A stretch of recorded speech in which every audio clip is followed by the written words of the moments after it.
Hi, welcome back. We're the Book Mavens. I'm Rachel. This is Amanda. And today we're talking about our December read, which was Half a Soul by Olivia Atwater. So what did we think? Oh my gosh, I freaking loved it.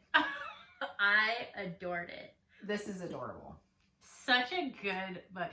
I'm actually using this as my intro to fantasy book for people I want to get into the genre this year.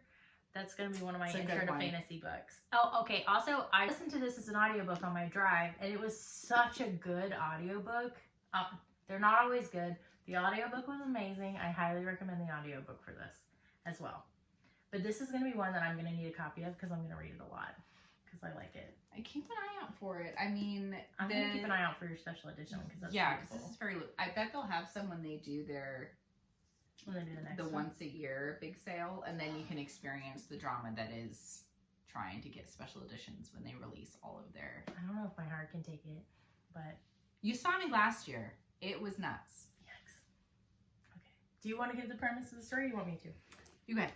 Okay. So the premise is, we've got Dora, who in the very first chapter of the book, half of her soul is taken by an evil fae, basically. He doesn't think of himself as evil, but he's calling in a debt. Apparently, her mother sold her to the fae, to this fae nobility, and he comes to claim her, but her cousin saves her with a pair of iron scissors, hence the beautiful scissors on the cover.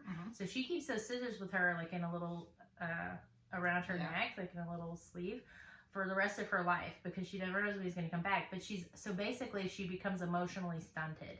She doesn't react to things the same way people do, and it really bothers a lot of people. Her aunt calls her awful things and calls her a doll. It's terrible. She's you're just a doll who doesn't have any emotions.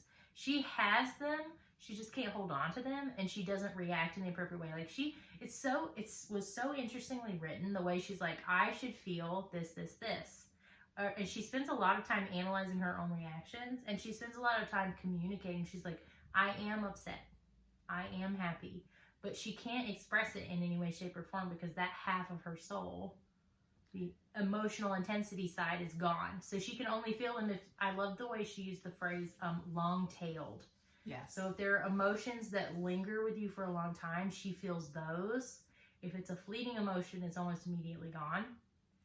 But I love that because it really focuses on just the human range of emotion, and the fact that she only really focuses on the ones that are truly important. So minor inconvenience emotions, just getting her feelings jealousy, feelings, that doesn't that just sails right through. So she is probably one of the most genuine because her reactions are always genuine.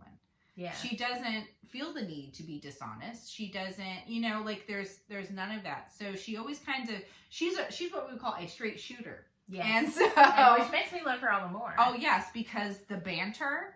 The banter. The banter is so good. Laugh out loud. So her and her cousin go to London. So the cousin can find a spouse. Very Regency. They're going for the season. Yeah. But secretly, the cousin is there because she wants to meet the Lord Saucier, who is essentially the official magician of England, right? And so he's been just back from the Napoleonic Wars. He's with his friend Anthony. That's how they meet. They meet at a bookstore, and he's insulting to her, and she's just cuts him down and keeps moving. And he's wow, you're so interesting. This is Anthony. The friend's I love how you cut him to place. Please come to my family's ball. Let's do this. Anthony loves watching Elias be uncomfortable around her, which I think is just charming. The banter of the friendships is just. So that's how they end up being around each other, and then they're investigating a sleeping plague. These children in workhouses just keep falling asleep, and then essentially they waste away. So I love it. So that's how they end up working together. And then of course he also is interested in her problem. He agrees to help her, because he thinks it's dark magic related. And then you just go on this lovely journey, twists and turns, and then you end up in Feyland. And I don't know if we should spoil it. I don't want to spoil too much about it, but the Fae court, everything about the Fae in this one is very interesting. It has some kind of Rumpelstiltskin qualities to it. Oh, and that's good. Yeah, and then you the Fae are obsessed with the propriety of like the noble class in In England. England. They're obsessed. They're Yeah. obsessed about mimicking it and these rules and procedures, and it is just hysterical, but Yeah. also scary at the same time. It's, yeah. But like obsessed with mimicking this behavior. But and they mimic it wrong because yes. they don't. It's one of those where like it's always got this darker twist to it because they don't fully understand. They don't understand humanity because they're not human, and so they like he copies a workhouse, right? Because he's like, well, but workhouses are supposed to, you know, stamp out laziness, and it's about. Well, it's like they mimic all of the worst parts in the worst ways. Class system. Yeah. And it's fascinating. And you also, there's a sequel to this, and so you also get an introduction to a fae that's going to be in 10,000 Stitches, which is a sequel to this. It's a sequel, but not a sequel. Like it's in the same world, but I don't think there's a total overlap. Because the epilogue of this one totally shuts off. Really. Ooh. Did you was that in your copy? Did you like him in the Napoleonic Wars? Like I didn't read that part yet. I'm saving it for my cute. drive. I'm saving it for my next drive. Anyway. That's my next one. But like it shuts out. Like they're not connected stories.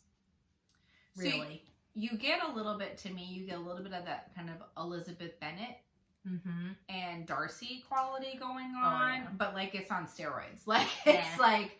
There's a lot more. It's just so witty. Her banter is fabulous because she's not worried about anything. There's so much more interaction between the characters. And I think a lot of it is because her aunt and the lady they're staying with don't care to chaperone her to anything because they don't.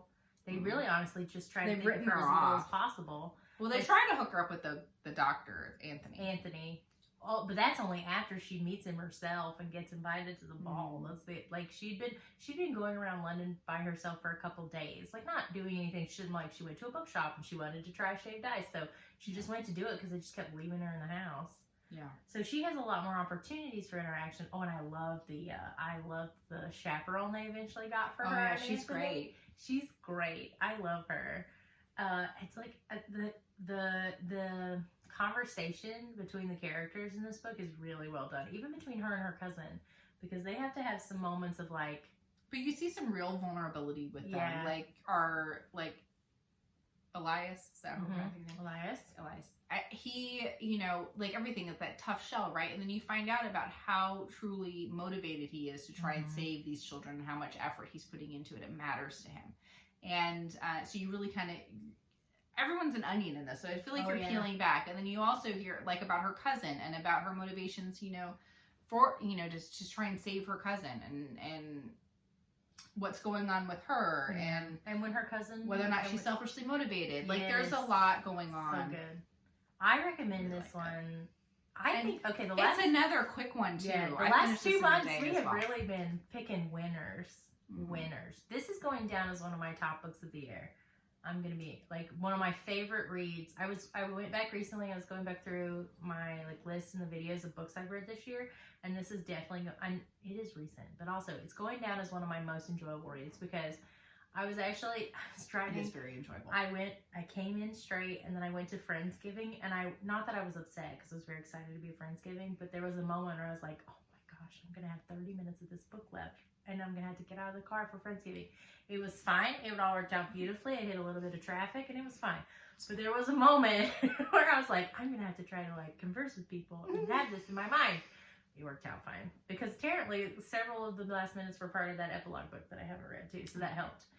Anyway, it worked out beautifully. But it's such a good one and the audiobook was really good. So I highly recommend it. I do really like it. I think the premise is really fascinating. The banter. It's all about the banter. The interactions. If you love a sharp, witty, if that's what you really liked about Austen, in terms of her being able, she writes some good witty banter. It's like that, but it's extended. There's so much more to it. I mean, you really will laugh out loud. Yeah. If you have a friend who loves Austen, but is not really into fantasy, or you think you want to get into fantasy, this is the one. This is a great intro. It's very light. Light. Standalone, but with the possibility of more. It's good. It's labeled as a Regency Fairytale, and I get that a lot. So if you like those classic fairy tales, like I said, Rumpelstiltskin, if that kind of stuff, this idea of making deals and people paying the price for deals. I mean, there's some really great parallels I think you can make with that. And this is a great book. And the sequel is another really slim volume. I mean, you can just get through it, you can whip through it. We haven't read that one yet, but that's definitely on our radar.